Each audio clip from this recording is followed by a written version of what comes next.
নমস্কাৰ।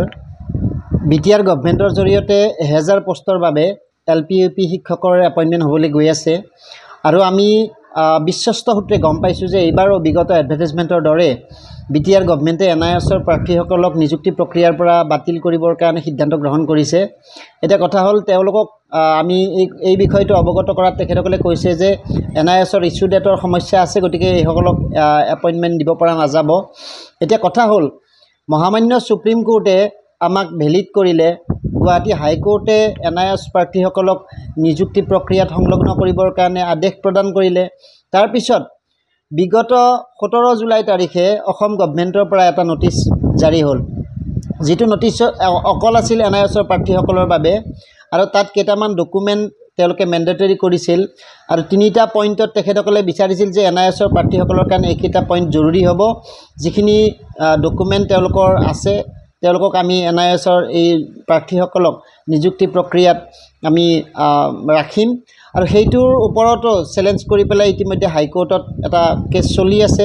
যা নহওক আমি ক'বলৈ নাযাওঁ, কিন্তু যিসকলৰ ডকুমেণ্ট আছে সেইসকলক NISক আমি প্ৰাৰ্থীসকলক নিযুক্তি প্ৰক্ৰিয়াত ৰাখিবৰ কাৰণে বিনম্ৰভাৱে আমি আহ্বান জনাইছোঁ। আৰু দ্বিতীয়তে যে তেওঁলোকে এটা সমস্যা দেখুৱাইছে, যিটো ইছ্যু ডেট তাত লিখা আছিলে যে যিসকল প্ৰাৰ্থীয়ে আবেদন কৰিব তেওঁলোকৰ ডিপ্ল'মাটো 1/4/2019 তাৰিখৰ আগতে কমপ্লিট হোৱা হ'ব লাগিব। সেই ডেটটো আচলতে ইছ্যু ডেট নাছিল, সেই ডেটটো আছিল সেইটো তাৰিখৰ আগত আমাৰ এই ডিপ্ল'মাটো কমপ্লিট হোৱা হ'ব লাগিব। এতিয়া কথা হ'ল তাৰ কিছুদিন আগতে NISৰ ফাইনেল ৰিজাল্ট ওলাইছিল আৰু তাৰ প্ৰায় 3 মাহমান পিছতহে আমাৰ প্ৰত্যেকৰে এই মাৰ্কশ্বিট চাৰ্টিফিকেট মানে ইছ্যু হৈছিলে। গতিকে আপোনালোকে বিটিআৰ গভৰ্ণমেণ্টৰ যিমান আছে, অকল বিটিআৰে নহয় গোটেই ভাৰতবৰ্ষতো যদি সেইটো ডেটত NIS চাৰ্টিফিকেট আপোনালোকে বিচাৰে DLEDৰ ক'তো নাপাব, কাৰণ সেইটো ডেটত চাৰ্টিফিকেট মাৰ্কশ্বিট ক'তোৱে ইছ্যু হোৱা নাই। তাৰ 3 মাহ পিছতহে চাৰ্টিফিকেট মাৰ্কশ্বিট ইছ্যু হৈছে। এতিয়া সেই তাৰিখটোকে, সেই সময়খিনিকে তেওঁলোকে কি বুজিছে, বুজি পেলাই এইটো ইছ্যু ডেট বুলি পেলাই ধৰিছে।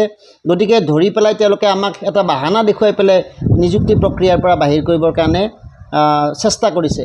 গতিকে আমি এই সংবাদমেল জৰিয়তে সকিয়নি দিব বিচাৰিছোঁ আমাৰ বিটিআৰ গভৰ্ণমেণ্টক, বিটিআৰ শিক্ষা বিভাগক। নিৰ্বাচন আপোনালোকৰ আহি আছে, আমাৰ এই প্ৰাৰ্থীসকল কিন্তু বহি নাথাকে। আপোনালোকে NISৰ প্ৰাৰ্থীসকলক এৰি পেলাই যদি নিযুক্তি প্ৰক্ৰিয়া সমাপন কৰিব বিচাৰে তেতিয়াহ'লে NIS প্ৰাৰ্থীসকল বহি থাকিব বুলি নাভাবিব।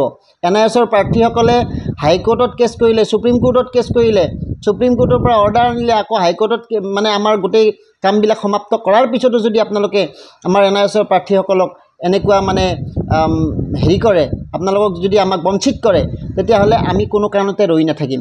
সেইকাৰণে আজি এই নিযুক্তি প্ৰক্ৰিয়া সমাপন নোহোৱাৰ আগতে আমি বাৰে বাৰে আহ্বান জনাইছোঁ। সন্মানীয় প্ৰমোদ বড়ো ডাঙৰীয়াক আহ্বান জনাইছোঁ, সন্মানীয় আমাৰ বিটিআৰৰ শিক্ষা বিভাগৰ মানে সচিব, আমাৰ সঞ্চালক, তেখেতসকলক আহ্বান জনাইছোঁ, স্ক্ৰুটিনি কমিটিক আহ্বান জনাইছোঁ। আপোনালোকে NISৰ বিষয়টো বিবেচনা কৰক, অন্যথা আপোনালোকে এপইণ্টমেণ্ট যিটো চেৰেমনি এইটো ভালকৈ পাতিব নোৱাৰিব আৰু আপোনালোকৰ এগেইনষ্টত আমি ইতিমধ্যে সুপ্ৰিম কোৰ্টৰ মানে দ্বাৰস্থ হ'বৰ কাৰণে গোটেইখিনি কৰা আছে। আপোনালোকৰ এগেইনষ্টত কণ্টেম্প হাইকোৰ্টত চলিয়ে আছে। গতিকে নিশ্চয় আমি বহি নাথাকিম। গতিকে মই পুনৰবাৰ বিনম্ৰতাৰে আপোনালোকক কৈছোঁ, এই বিষয়টো অতি সোনকালে ব্যৱস্থা কৰি পেলাই NISৰ প্ৰাৰ্থীসকলক ন্যায় দিবৰ কাৰণে আপোনালোকে ব্যৱস্থা কৰক। ধন্যবাদ।